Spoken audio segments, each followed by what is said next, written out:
La disparition de Claude Lanzmann.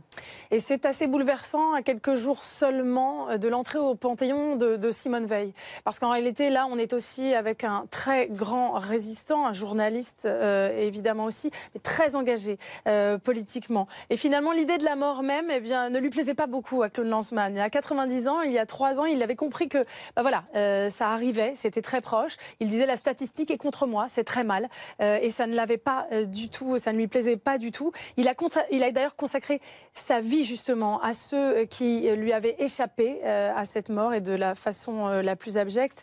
C'est lui qui a parlé de la Shoah, qui a popularisé en fait, qui a fait connaître vraiment l'horreur de ce qu'a été la Shoah, de l'extermination des Juifs en Europe. La Shoah, c'est son documentaire, c'est le travail d'une vie finalement.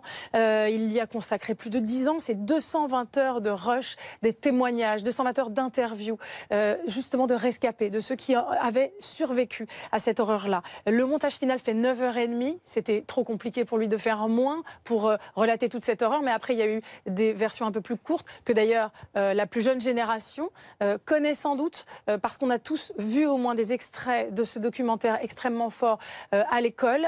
C'est lui qui nous a expliqué vraiment par les mots et les images les plus fortes et les plus chocs ce qu'était vraiment cette horreur-là. C'est vrai qu'à l'époque, ça a permis de mettre des mots et des images parce que les gens en 85, les survivants avaient un tel mal, une telle douleur, c'était impossible finalement d'en parler avant, c'était si dur et il a su les amener à raconter cette horreur-là.